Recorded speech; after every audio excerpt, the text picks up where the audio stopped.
Hello guys, welcome to pix anime. ये है dead man Wonderland के एपिसोड 11 का एक्सप्लेनेशन।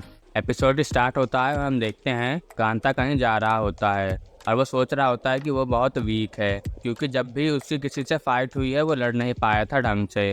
गांता जाता है सेंजी के पास और बोलता है मुझे लड़ना सिखाओ। सेंजी बोलता है मैं ऐसे बच्चे को कैसे सिखाऊं जो इतना डरपोक है। गांता बोलता है मुझे स्ट्रांग बनना है, मुझे नहीं चाहिए कि मेरी वजह से किसी और को चोट पहुंचे और मुझे उस रेडमैन को भी हराना है। मुझे अपने आप को सिचुएशन में फिर कभी नहीं देखना। सेंजी मान जाता है गांता को सिखाने के लिए। सेंजी अपने ब्लेड्स निकाल लेता है और गांता भी अपना ब्रांच ऑफ सिन का यूज़ करता है। नेक्स्ट हम देखते हैं सीरो कुकीज़ खा रही होती है और साकीगामी भी वहीं पर होता है। साकीगामी बोलता है तुम कल से ही खा रही हो रैचिड एग। सीरो बोलते हैं मैं रैचिड एग नहीं हूँ, मैं सीरो हूँ। और सीरो काफ़ी उदास होती है इस बात को सोचकर कि गांता उसे अब हेट करता है और सीरो फिर से खाने लगती है। साकीगामी बोलता है तुमने उसे बचाया पर उसने तुम्हें धोखा दिया, कमज़ोर लोग ऐसे ही होते हैं। साकीगामी बोलता है तुम उसके बारे में इतना क्यों सोच रही हो। सीरो बोलती है मैं कोई चिंता नहीं करती उसके बारे में, मैं तो उसे हेट करती हूँ और मैं जाके उसे मारूंगी। और सीरो वहाँ से चली जाती है। साकीगामी फिर देखता है कि जो चॉकलेट सीरो खा रही थी वो नशीली थी। नेक्स्ट हम देखते हैं कराको और स्कारचेन मेंबर्स को।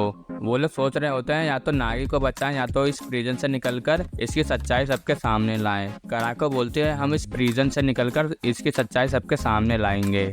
एक मेंबर बोलता है जो रूट रोकुरो ने बताया है वो सेफ नहीं होगा। कराको बोलते हैं सेफ रूट जैसी कोई चीज़ नहीं है इस प्रिजन में। एक मेंबर ये भी बोलता है हम गांता के साथ क्या करें, वो अभी तक आया नहीं है।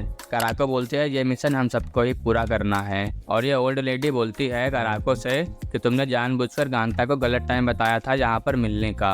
कराको ऐसा इसलिए कर रही है क्योंकि वो नहीं चाहती कि गांता को इस मिशन में कुछ हो जाए। वो सब निकल जाते हैं इस मिशन को अंजाम देने के लिए। रोकुरो बोलता है कराको से कि तुम्हें क्या लगता है ये सब तुम ठीक कर रही हो, तुम लोगों की जिंदा रहने की प्रोबेबिलिटी सिर्फ 32% ही है और वो भी तब अगर तुम अंडरटेकर से ना मिलो। कराको बोलती है हम इस मिशन को पूरा करेंगे। रोकुरो बोलता है तुम्हें क्या लगता है तुम अंडरटेकर्स को रोक लोगी। कराको बोलती है तुम्हें नहीं पता मैं क्या कर सकती हूँ। कराको फिर वहाँ से चली जाती है। फिर हमें पास का सीन दिखाया जाता है। नागी कराको को एक लॉकेट दिखाता है जो कि नागी को उसकी वाइफ ने दिया था।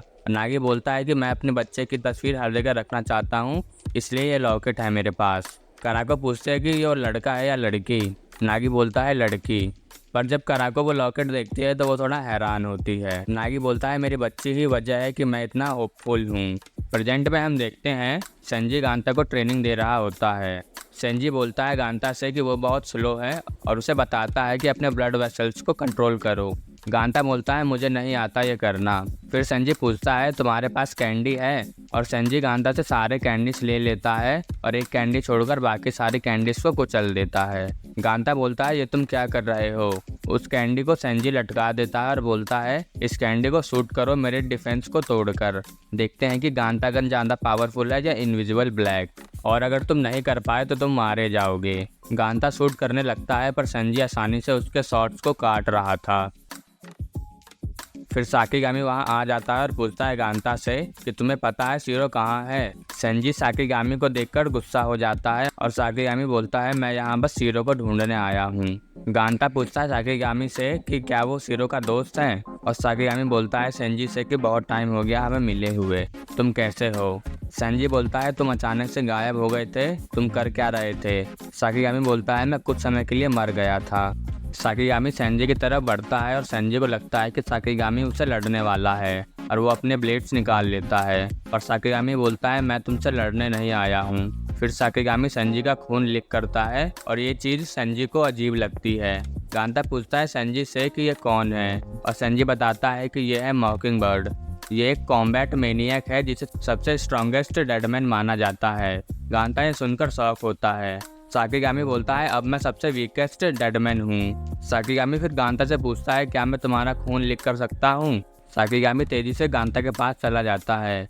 सेंजी साकीगामी को रोकता है और बोलता है ये मेरे साथ स्पेशल ट्रेनिंग कर रहा है, ये तुम्हें खून नहीं दे सकता। और जिस लड़की को तुम ढूंढ रहे हो वो यहाँ नहीं है, तो तुम चले जाओ। जाने से पहले मॉकिंगबर्ड खुद को इंट्रोड्यूस करता है गांता से, फिर वो वहाँ से जाने लगता है। वो जा रहा होता है और गांता उससे पूछता है सीरो कैसी है, पर मॉकिंगबर्ड कोई रिप्लाई नहीं देता। नेक्स्ट हम देखते हैं इंस्पेक्शन कमेटी के लिए तमाकी एक प्रोग्राम करवा रहा होता है और वो उबर मॉन्क से बोलता है तुम जल्दी बचे हुए स्कार मेंबर्स को संभाल लो। हम वहाँ पर नागी को भी देख पाते हैं जो कि बेरहमी से एक आदमी को मार रहा होता है। नेक्स्ट हम देखते हैं कुछ अंडरटेकर्स को और कराको भी उनका भेष लेकर वहाँ पर है।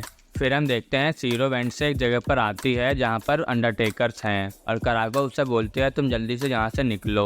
उबर मॉन्क भी वहाँ आ जाता है और कराको उससे बोलती है मैं जल्दी से इस लड़की को यहाँ से निकालता हूँ। उबर मॉन्क पहचान लेता है कि ये कराको है और उसे लात मारता है। नेक्स्ट हम देखते हैं गांता ट्रेनिंग कर रहा होता है और संजीव से बोलता है तुम्हारा वक्त हो गया है जाने का। गांता बोलता है मेरे पास 1 घंटा और है। संजीव बोलता है तब तक तुम ब्लड लॉस की वजह से बेहोश हो जाओगे और वो ये भी बोलता है अगर तुम उनके साथ गए तो तुम उन्हें स्लो करोगे। गांता फिर एक ब्लड बुलेट मारता है और वो काफ़ी स्ट्रांग होता है। वहाँ पर फिर एक अनाउंसमेंट होती है जो कि उबर मॉन्क करवा रहा है। उबर मॉन्क बोलता है तुम स्कारटेन मेंबर्स हार नहीं मानोगे ना, और ये मैसेज हर एक मेंबर को दिखाया जा रहा है। उबर मॉन्क दिखाता है कि कराको और सीरो उनके कब्जे में हैं। उबर मॉन्क बोलता है तो तुम इन दोनों को बचाते हुए मरोगे या इस प्रिजन से भागते हुए, डिसाइड कर लो। कराको बोलती है यहाँ मत आना, तुम सब यहाँ से भागो।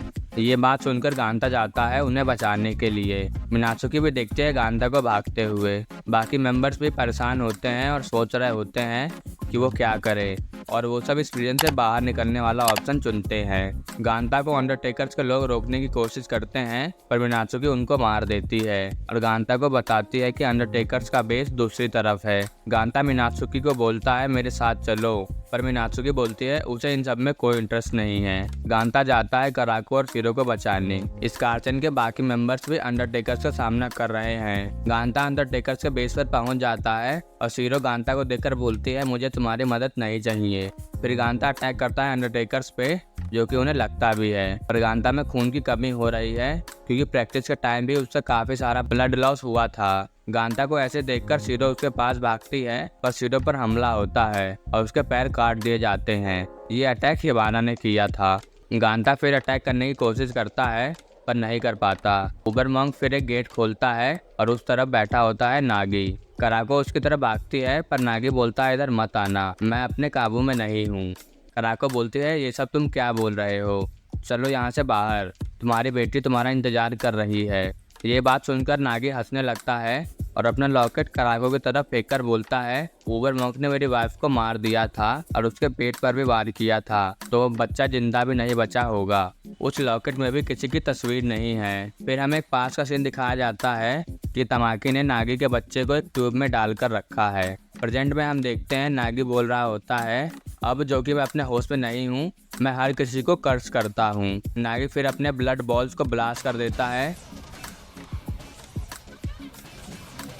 जिसकी चपेट में कराको भी आ जाती है। उबर मॉन्क नागी से बोलता है मार दो सबको, किसी को जिंदा मत छोड़ो। नागी का रेज और बढ़ गया है। ये एपिसोड यहीं पर ख़त्म होता है। Thanks for watching.